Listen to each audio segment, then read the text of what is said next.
In the shadows of crumbling empires, a small Turkish tribe lit a spark.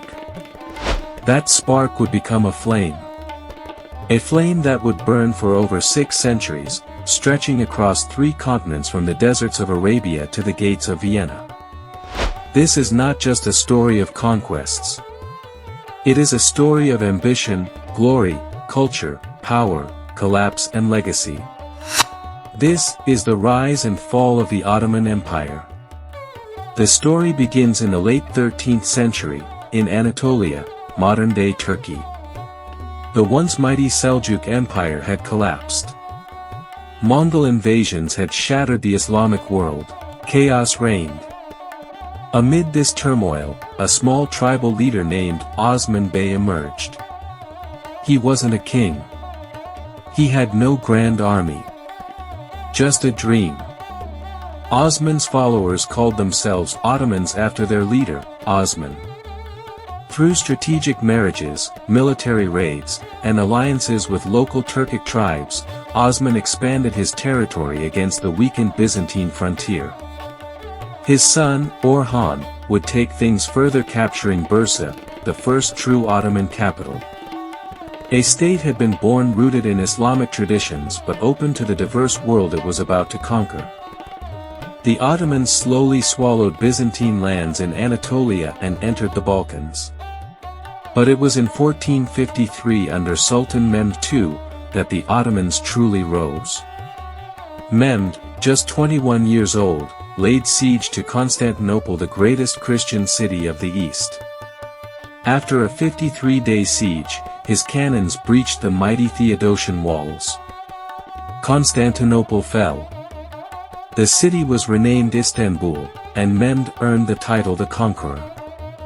He turned the city into a thriving capital, welcoming Christians, Jews, and Muslims alike. The Ottomans became more than a sultanate, they became an empire.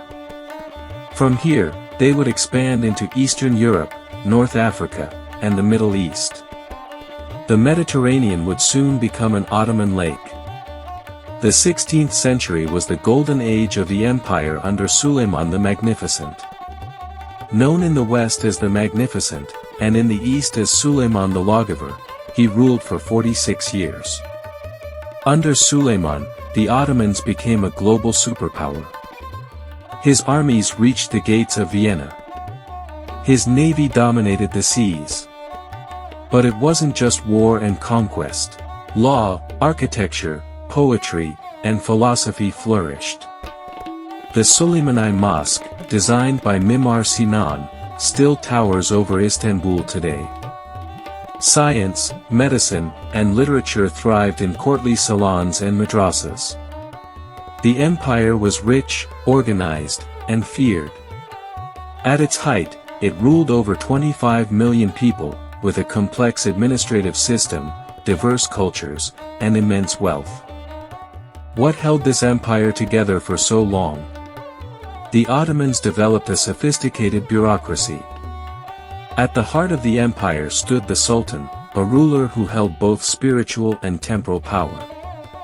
Under him were the viziers, governors, tax collectors, and judges.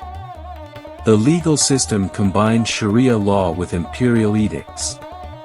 The military backbone was the elite Janissary Corps, Christian boys taken from the Balkans, converted to Islam, and trained from childhood as soldiers. This system called Devshirme was brutal, but it created unmatched loyalty. The Ottomans balanced diversity and authority through strategy, fear, and integration. The Ottomans weren't unchallenged.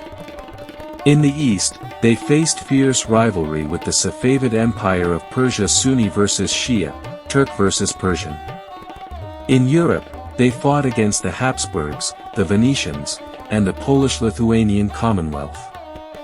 Major battles like Lepanto, 1571, and Vienna, 1683, signaled a shift. The Ottomans were no longer expanding, they were now defending.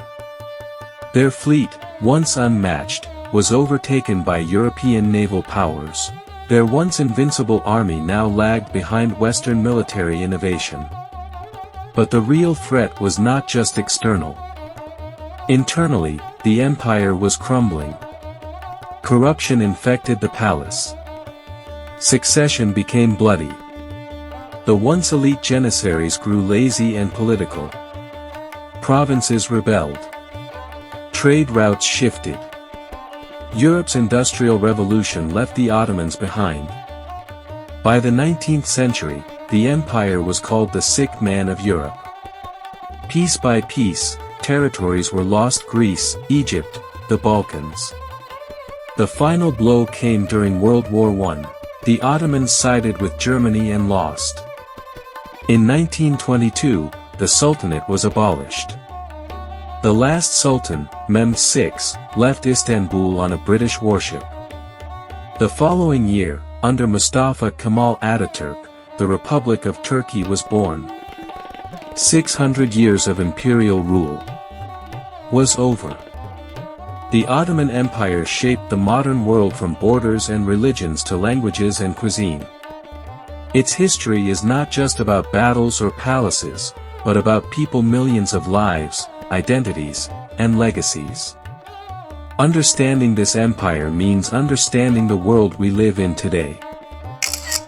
Subscribe to Imperium Files for more untold stories of power, ambition, and legacy from world history. And remember, every empire rises, and every empire falls, but their stories live forever.